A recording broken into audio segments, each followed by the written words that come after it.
lagi dengan kami di Podcast Informasi. Saya Nando Dan saya Lia.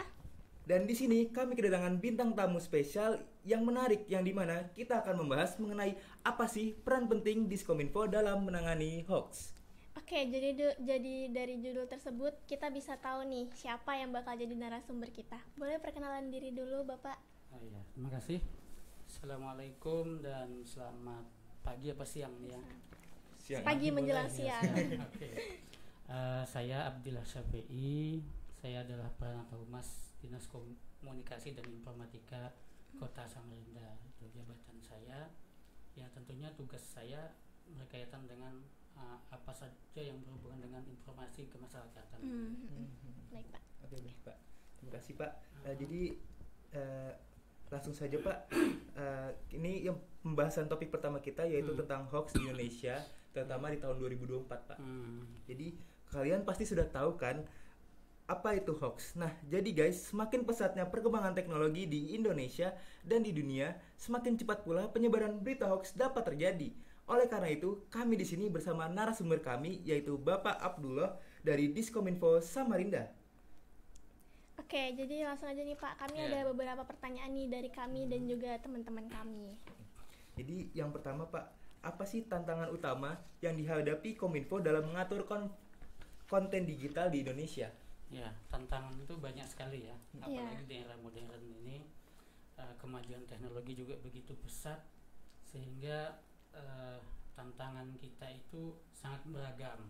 Nah, tapi di lain sisi kemajuan teknologi yang pesat ini tidak diimbangi dengan kesadaran literasi digital dan juga kemampuan teknologi informasi pada seluruh masyarakat. Jadi masih ada sebagian masyarakat kita itu yang bisa dibilang gaptek begitu. Iya, benar. Nah, bahkan yang nggak gaptek pun kadang-kadang tidak bisa memilah informasi dengan baik.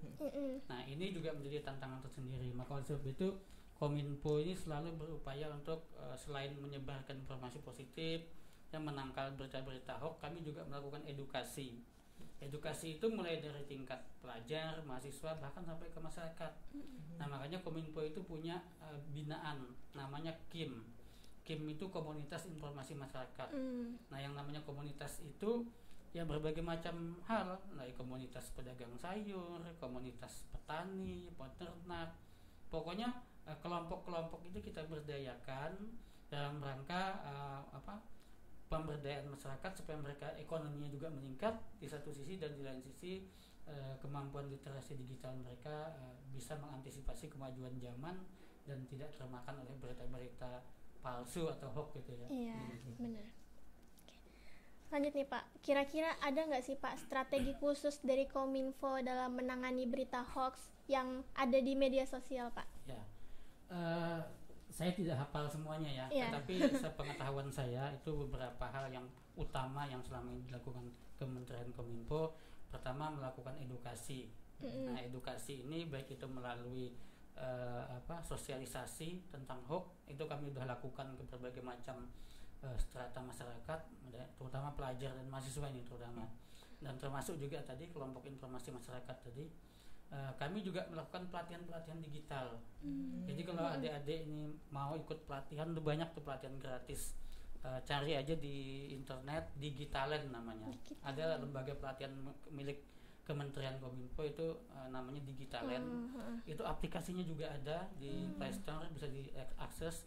Itu pelatihannya rata-rata pelatihan gratis. Nah, jadi tujuan kami apa? Tujuannya adalah untuk memberikan edukasi yang bagus kepada masyarakat, termasuk membekali mereka dengan ilmu-ilmu itu.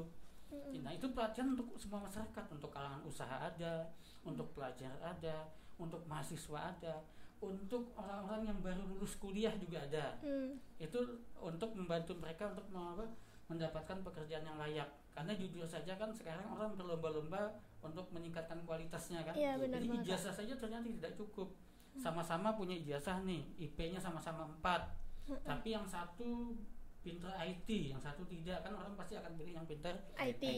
Nah, maka di Kominfo itu ada lembaga namanya Digitalen, itu memberikan bekal kepada seluruh masyarakat. Jadi gitu, kalau adik-adik nanti bikin akun di situ ya, cari saja pelatihannya. Ada yang pelatihan offline, itu biasanya di hotel atau di lembaga pelatihan.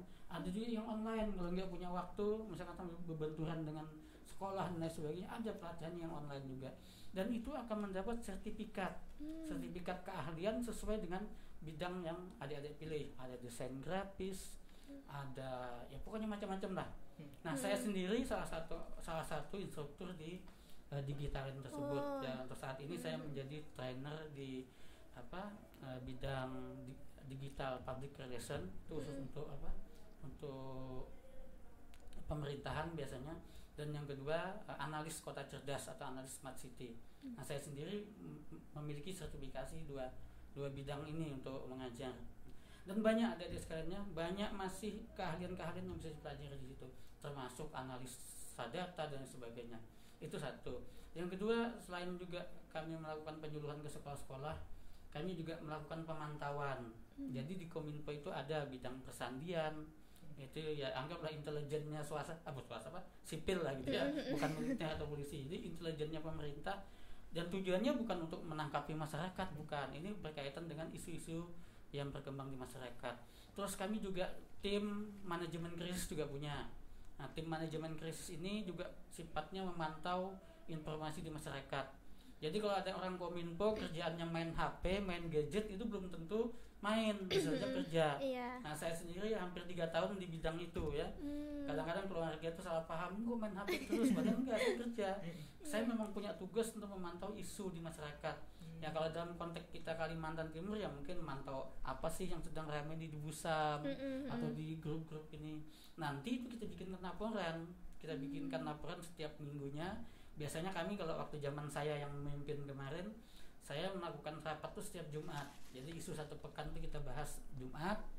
Nah, isu itu kita pilah lagi nih. Oh, ini isu negatif, oh ini isu positif.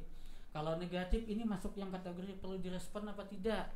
Oh, ini kayaknya isunya ringan aja, yang nggak membahayakan. Udah kita cuekin, kita fokus kepada isu yang membahayakan stabilitas pemerintahan, stabilitas masyarakat. Misalkan kalau dulu kan ada isu kuyang lah, isu penculikan dan sebagainya, itu kita pilah-pilah lagi.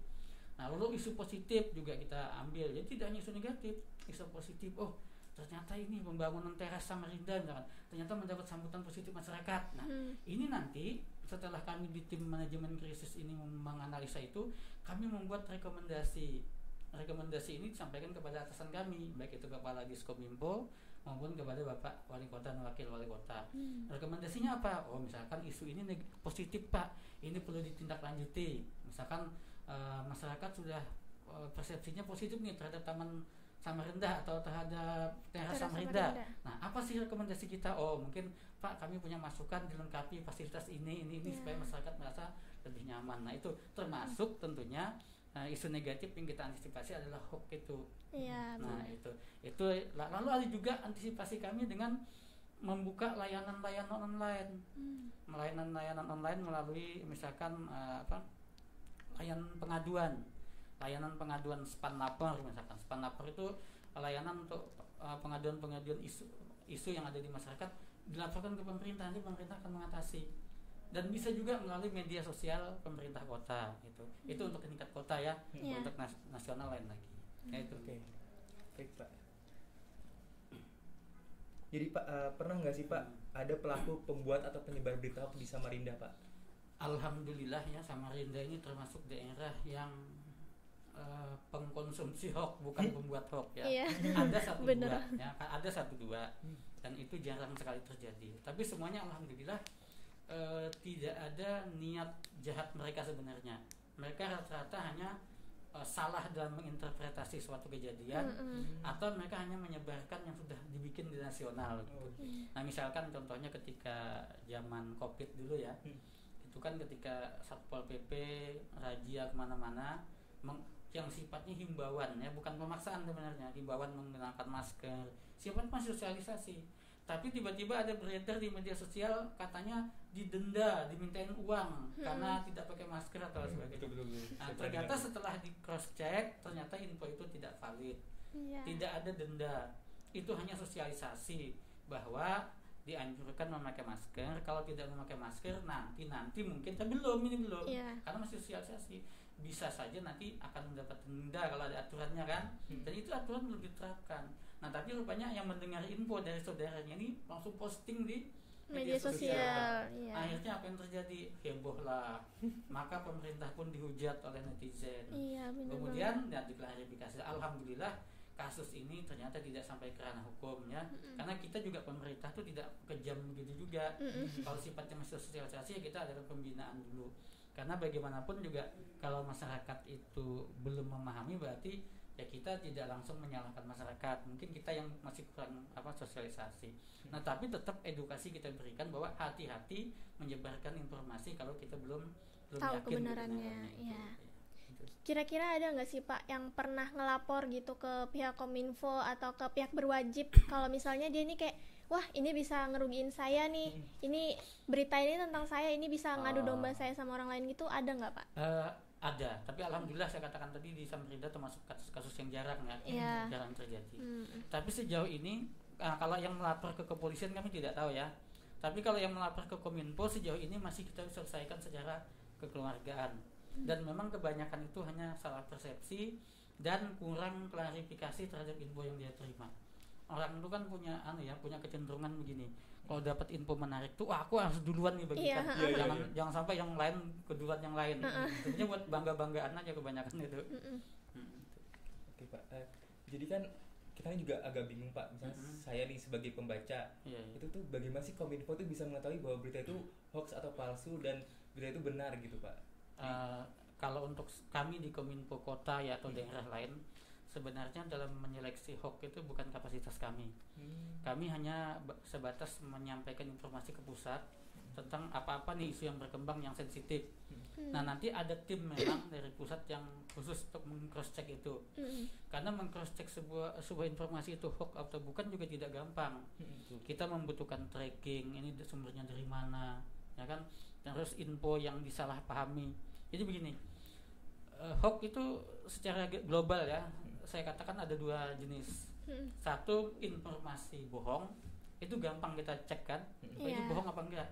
Yang kedua ada yang namanya disinformasi. Disinformasi itu kadang-kadang videonya benar, fotonya benar, cuman narasinya yang salah. Iya, banyak banget di TikTok tuh biasanya tuh Pak. Nah itu, ya kan di media sosial. Contoh nih ya, ketika awal-awal COVID ya, saya ini orang Islam ya, saya bangga kalau ada orang berbondong-bondong masuk Islam. Sebagai orang Islam saya bangga nih, saya jujur. Tapi ketika awal COVID itu ada lucu ya, hoax yang beredar. Ada video orang Chinese itu lari-lari ke masjid kan? Iya betul. Narasinya apa? Karena di Cina itu, di Wuhan itu orang Islam nggak ada yang kena COVID. Mungkin karena rajin wudhu segala macam. Akhirnya orang non Muslim berbondong-bondong masuk Islam gitu. Videonya benar itu orang Cina lari ke masjid. Tapi itu sebenarnya video beberapa tahun yang lalu pada saat Idul Fitri.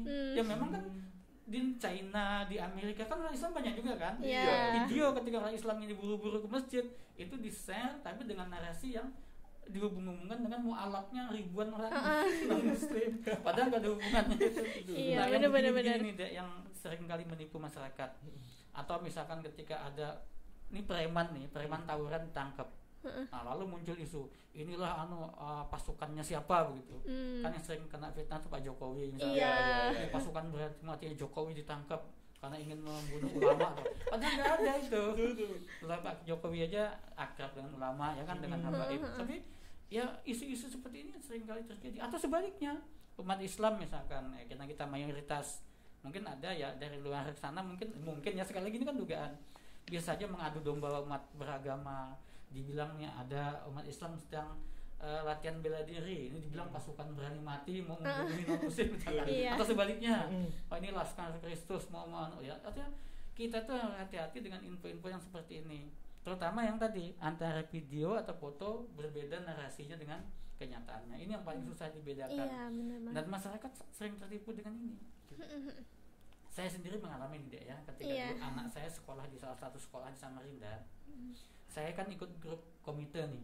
Ini awal-awal COVID itu. Nah, lalu beredarlah itu pernyataan salah satu orang tua wali murid berkata begini, hati-hati lewat jalan ini karena ada razia masker katanya. yang tidak pakai masker akan ditangkap juga didenda berapa gitu kan. Nah, saya tahu karena saya kebetulan di Kominfo, saya tahu tim penanganan COVID itu tidak seperti itu dan tidak ada jadwal razia di tempat itu. Saya bantahlah isu itu di grup. Saya bilang maaf Bu, ini kabarnya tidak benar, yang benar begini. Nggak apa-apa Pak, kan yang tujuannya baik kan. Nah, itu. Padahal dari segi agama saja tidak boleh tujuan baik itu dilakukan dengan cara yang salah, nggak boleh. Ya karena background saya agama ya, saya masih ingat itu ada salah satu kaidah di dalam usul fikih itu lil wasaili hukmul maqasid. Jadi sarana atau jalan untuk mencapai sesuatu itu hukumnya sama dengan yang ingin dicapai. Maksudnya gini, kalau kita ingin mencapai yang baik, ya jalannya harus baik juga. Misalkan kita mau bangun masjid tapi dengan cara merampok ya tidak boleh begitu, karena tujuan masjidnya bagus tapi caranya jelek ya tidak boleh. Nah ini sekarang adik-adik yang perlu kita edukasi ke masyarakat, jangan sampai tujuan baik tapi dengan cara menyebar hoax tadi. Itu terjadi sudah beberapa waktu yang lalu. Biasanya kan Pak sering banget di Facebook gitu ya Pak, ibu-ibu tuh kayak percaya gitu sama berita hoax. Nah itu dari pihak Kominfo tuh gimana cara nanganinnya? Kadang kan dari ibu saya sendiri nih, kadang tuh kayak percaya banget sama kayak misalnya di Facebook nih ada gas itu tuh lagi langka gitu Pak. Ternyata padahal tuh enggak gitu Pak. Itu gimana Pak? Nah ini memang, tapi sebenarnya nggak cuma ibu-ibu sih. Iya, bapak-bapak juga. Karena saya kan bapak-bapak nih sering buka grup WA juga, bapak-bapak kadang nyebar hoax. Padahal mereka nggak tahu, bukan mereka yang bikin hoax gitu kan. Ya itu tadi, cara kita ya mau tidak mau harus melakukan edukasi terus. Satu, edukasi tentang tidak boleh sembarangan menyebarkan konten.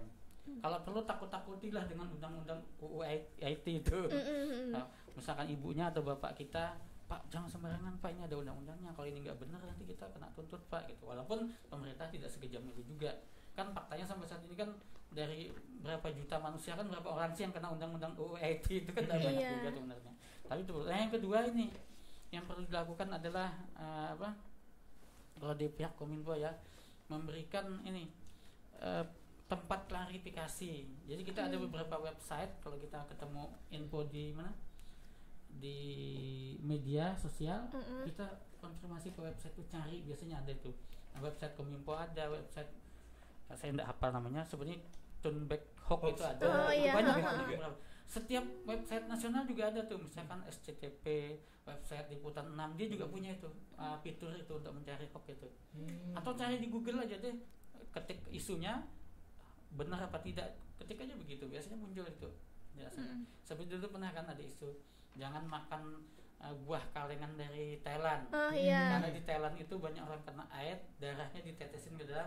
Padahal nggak benar itu kan. Kalaupun benar ya, darah itu dia tetesin ke makanan kaleng. Pada saat makanan kaleng itu dipanaskan di tempat pengepresan itu, ya kumannya atau virusnya juga mati kok.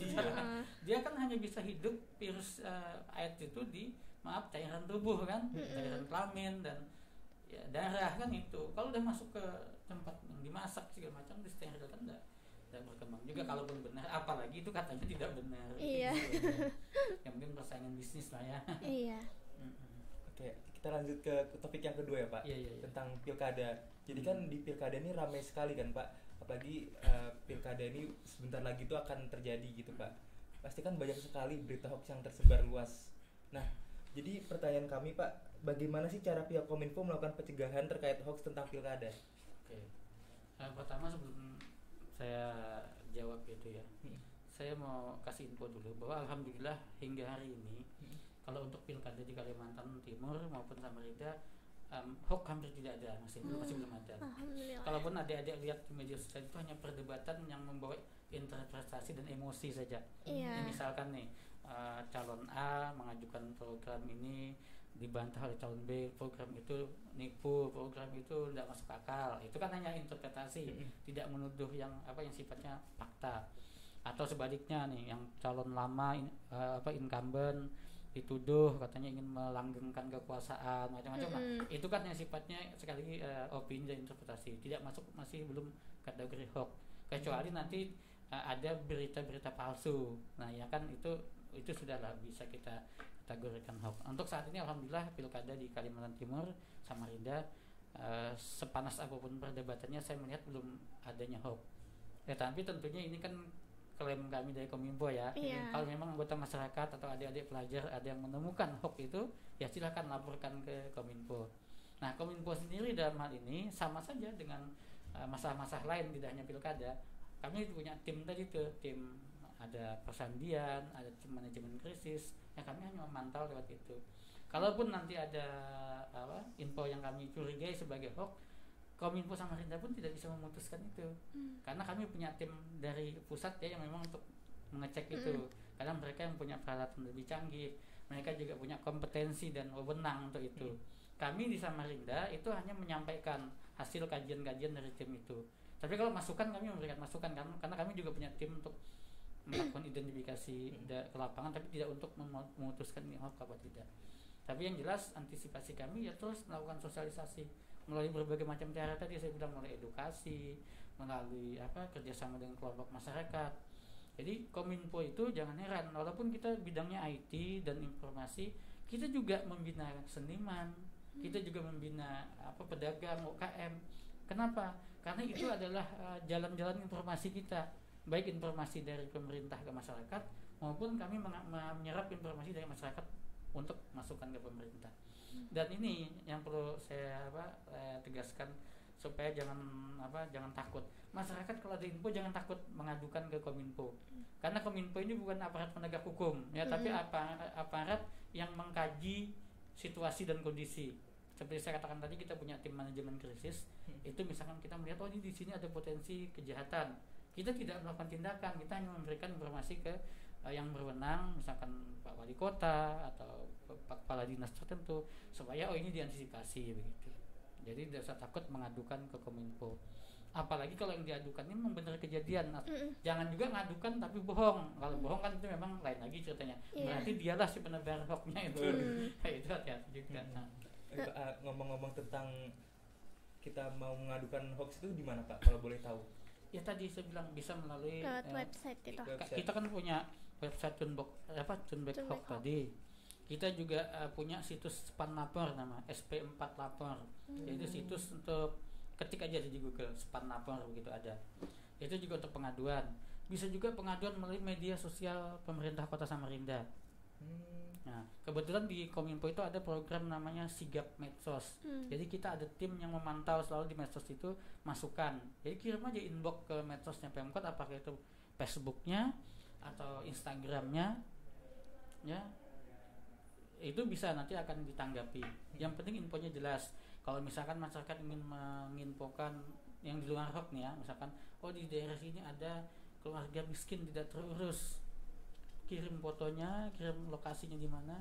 Nanti insya Allah kita Kominfo akan meneruskan kepada instansi yang berwenang. Nah, tapi kalau mau yang lebih resmi dan lebih terjaga urutan-urutannya melalui Span Lapor tadi. Karena di Span Lapor itu ada ketentuan-ketentuan. Misalkan instansi ini kalau dalam beberapa hari tidak ditanggapi, itu instansinya akan kena tegur sama Bapak Wali Kota atau yang berwenang gitu.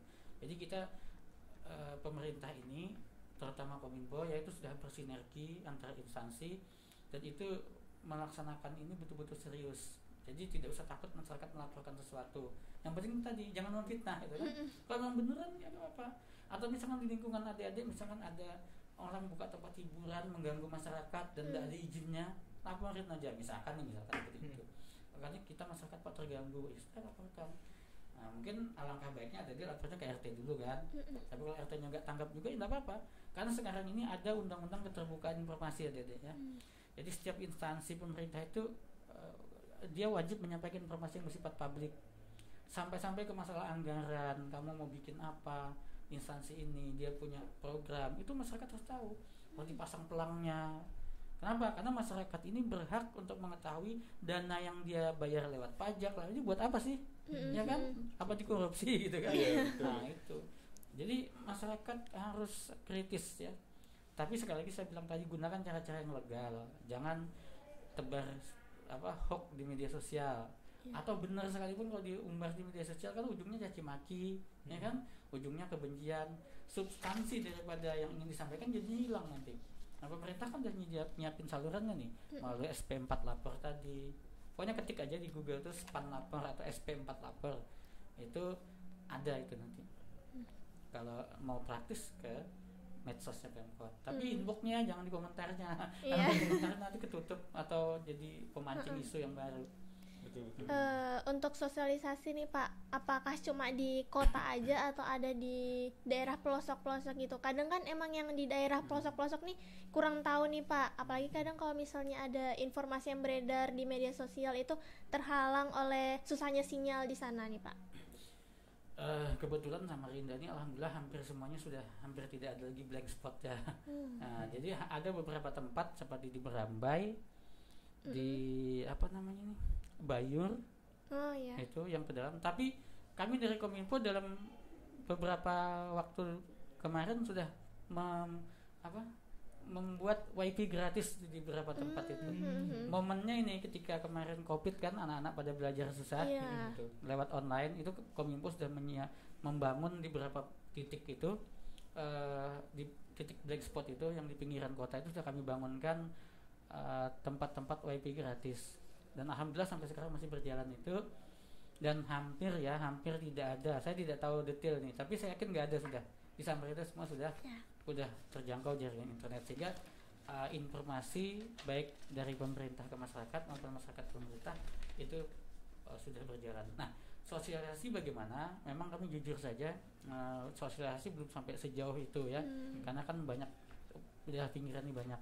Tapi kami yakin dengan media sosial kami dan kerjasama kami dengan berbagai macam instansi dan kelompok informasi masyarakat tadi, itu mungkin sudah mayoritas 90% lebih masyarakat di kota Samarinda sudah melek teknologi, sudah dapat informasi yang positif. Apalagi kan anak-anak mereka kan sudah pada sekolah semua, alhamdulillah. Itu berarti dari tinggal kaminya aja yang buat kayak gimana sih caranya kita tuh menangani berita hoax itu. Iya, betul. Oke, baik Pak. Jadi kita langsung ke topik yang ketiga aja Pak. Oke, jadi topik ketiga ini kan ibu kota Nusantara. Itu kan seringkali menjadi pro dan kontra Pak, di berbagai kalangan, terutama di masyarakat. Bahkan tuh sampai dikecam oleh beberapa pihak yang kontra. Nah, dari situ kan juga banyak nih Pak orang oknum-oknum nih yang pengen menghancurkan eksistensi IKN. Bahkan kayak mereka tuh bikin supaya IKN-nya nggak usah dilanjutkan lagi, terus pindah aja lagi ke Jakarta gitu. Nah, itu juga didukung dari berita-berita bohong yang mereka buat gitu. Contohnya kayak seperti penyebaran ujaran kebencian tentang IKN, terus contohnya apa yang ada tahu nih? Misalnya tuh kayak dulu ada tuh yang bule, dia tuh pernah Pak kayak bikin konten kan Pak, yang kayak ngebuat ini IKN cuma buat ladang korupsinya para pejabat, terus IKN ini hutan padahal nggak ada pembangunan sama sekali, padahal kan aslinya kan itu pembangunan. Dan bahkan saya tuh sempat juga pernah ke IKN Pak, dan emang pembangunan tuh banyak sekali dan bagus-bagus. Nah, jadi itu pertanyaan saya Pak, bagaimana sih Kominfo itu melawan berbagai hoax gitu Pak tentang IKN, dan bagaimana juga cara Kominfo itu mengambil sisi positif agar masyarakat tuh bisa kembali lagi untuk mempercayai tentang IKN gitu. Iya. Sebenarnya kalau menurut saya ya, berdasarkan yang sudah terjadi, cara penanganannya ya tidak jauh beda dengan yang saya jelaskan secara umum tadi. Karena kan tim anti hoax-nya Kominfo itu bekerja tidak buat satu hal saja, semua hal, baik itu mengenai politik, mengenai IKN, mengenai ekonomi.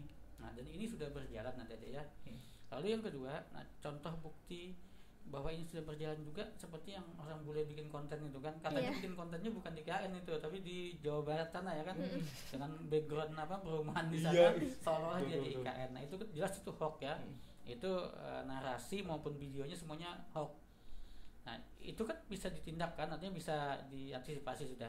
Nah, itu salah satu bukti kerjasama Kominfo dengan seluruh komponen masyarakat. Jadi perlu diketahui, Kominfo sendiri juga banyak menghadapi berbagai macam masalah kan, mungkin tidak rahasia lagi. Nah, tetapi Kominfo pun juga tidak bisa bekerja sendiri. Makanya selama ini kami selalu membuat kerjasama dengan berbagai macam pihak. Karena kita ini satu kesatuan bangsa Indonesia, tidak bisa dipisah-pisahkan. Termasuk kita di Kominfo. Seperti misalkan saya bilang tadi, ini program pemerintah ini yang kelompok informasi masyarakat ini. Dan ini adik-adik yang tanpa kita sadari itu banyak sekali membantu kita. Seperti kita di Samarinda misalkan, kami di Kominfo banyak mendapatkan masukan-masukan dari kelompok informasi masyarakat ini. Walaupun mungkin adik-adik juga belum pernah dengar itu kan, tapi faktanya kita di Samarinda ini ada memiliki ribuan relawan yang tiap hari itu memantau kondisi kita. Nah, jadi dia tidak dibentuk mandiri, tidak. misalkan kita lihat ini ada kelompok seniman. Nah, mereka kita bina untuk mereka bisa menjadi perpanjangan tangan pemerintah sekaligus perpanjangan lidah rakyat. Jadi mereka tidak kaki tangan pemerintah saja, tapi mereka juga menyalurkan aspirasi masyarakat kepada kami. Makanya kalau ada lihat pembangunan sekarang ini lumayan bagus ya. Tentu tidak terlepas daripada selain memang kecerdasan pemimpin kita, itu juga tidak terlepas daripada masukan masyarakat. Nah, kalau dua komponen ini berjalan dengan baik kan insya Allah serasi dan seiring nih berjalan. Masyarakat menyampaikan informasi nggak takut, ya karena pemimpinnya mau menyerap informasi itu. Pemimpin juga dia tidak berorientasi pada kepentingannya dia sendiri, tapi dia apa sih kebutuhan masyarakat. Nah, makanya dengan kalau di Samarinda ada program Prabubaya kan. Nah, ini kan populer sekali. Rasanya ini satu-satunya di Indonesia ini yang langsung masyarakat suruh menentukan sendiri apa kebutuhannya. Kan program Prabubaya ini sampai tingkat RT kan, ada yang mungkin tahu. Nah, di tingkat RT ini masyarakat adik-adik itu bermusyawarah sendiri nih. Oh, ini apa sih kebutuhan kita di RT kita ini? Oh, ini kita sudah disiapin anggaran sama Bapak Wali Kota misalkan 100 juta per RT nih. Oh, yang kita butuhkan apa? Oh, bikin ini, cara jalan yang ini, bikin drainase ini. Oh, bikin pelatihan untuk anak-anak kita keterampilan ini. Nah, itu salah satu cara pemerintah untuk mengambil informasi langsung dari masyarakat dan demi kepentingan masyarakat. Nah, demikian juga dalam HOK ini ya. Nah, kalau kita kembali ke masalah HOK di IKN ini, saya rasa tidak terlalu perlu dikhawatirkan karena biar bagaimanapun orang membuat citra yang negatif itu akan terbantah sendiri dengan fakta dan kenyataan. Makanya kan jalur-jalur wisata ke IKN sekarang dibuka. Kita nggak perlu ngomong, pemerintah seandainya tidak ngomong pun masyarakat melihat, oh ini berjalan loh pembangunan seperti Nando ya. Nando tadi kan lihat sendiri, oh ternyata bangun bagus, ternyata nggak benar nih kalau katanya IKN mangkrak segala macam, ternyata nggak benar. Atau kemarin sudah diadakan apel di situ, oh ternyata bangunannya bagus kok. Atau patung Garuda yang sampai diisu-isukan. Tapi sejauh pengetahuan saya, isu tentang IKN itu hanya isu negatif selama ini, bukan hoax masih. Kecuali yang kayak bule tadi ya, itu memang hoax kan. Tapi kebanyakan itu sekarang hanya isu dan narasi negatif. Jadi kita harus bedakan juga antara hoax dengan narasi negatif beda. Karena narasi negatif dia nggak membuat fitnah, tapi dia menyimpangkan persepsi kita. Seperti IKN dibilang hutan, nggak ada orang, padahal banyak masyarakat di situ. Nah, itu hanya interpretasi yang dibangun dengan manipulasi narasi. Tapi kalau bentuk-bentuk hoax misalkan di IKN ada muncul naga atau di IKN itu ada hantu kuyangnya bergentayangan, yang hoax seperti itu kan nggak ada. Jadi sejauh ini alhamdulillah ya, kolaborasi Kominfo dengan berbagai macam stakeholder yang ada itu sudah cukup bagus untuk mengantisipasi isu-isu negatif maupun hoax. Baik, Pak. Untuk kira-kira ada nggak sih Pak yang bagi Kominfo nih hoax ini nih kayak susah banget nih buat ditanganin, yang terutama yang tentang IKN gini? Kayaknya sih nggak ada ya. Karena program IKN ini kan jelas ya, programnya juga berjalan. Ya kalaupun ada isu-isu negatif ya akan terbantah sendiri dengan fakta. Nah, makanya oleh sebab itu ini juga koreksi kita ke dalam sebagai pemerintah. Kita di satu sisi melakukan antisipasi dan edukasi, ke dalam kita harus meningkatkan pelayanan terhadap masyarakat, meningkatkan kualitas pekerjaan kita, termasuk pekerjaan pembangunan fasilitas penting seperti IKN ya. Kalau dalam konteks Samarinda, teras Samarinda, terowongan ya kan, drainase jalan, itu kan nyata, kan faktanya sudah terjadi nih. Makanya dengan kondisi ini otomatis akan terbantah sendiri. Tapi ini juga tidak boleh menyebabkan kami harus berdiam diri, enggak. Tetap usaha-usaha seperti yang saya sebutkan tadi ya, seperti kami membuka layanan aduan, kami juga membentuk tim manajemen krisis untuk mengecek ke lapangan, memantau, kami juga melakukan kerjasama dengan instansi-instansi dan kelompok-kelompok informasi masyarakat. Kami juga ada ya di bidang saya itu, dan kebetulan saya pengelolanya, ada juga kerjasama dengan pemangku kepentingan. Jadi walaupun saya Kominfo, saya juga kadang seperti saya katakan tadi membina kesenian juga, membina pengajian juga, membina UKM juga, dan mereka kita menjalin kerjasama ini. Dan ini legal, ini juga untuk kepentingan masyarakat.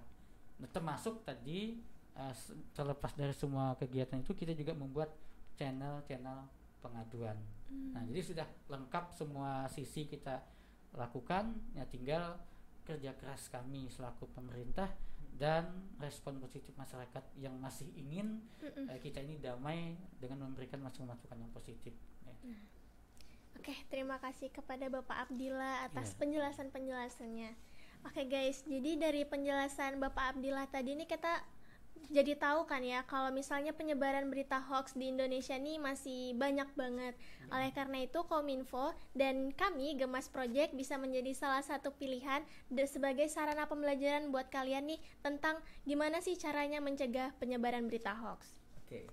Jadi jangan lupa untuk dukung kami di Duta Pelajar Sadar Hukum tingkat Provinsi Kalimantan Timur tahun 2024. Kami tidak akan sampai di titik ini jika tidak ada dukungan dari kalian. Semoga ilmu-ilmu yang kami sampaikan dan Pak Abdillah sampaikan bisa bermanfaat untuk kalian. Amin. Salam tahta, bersih dan damai tanpa hoax. Bye-bye. Bye guys. Terima kasih banyak Bapak.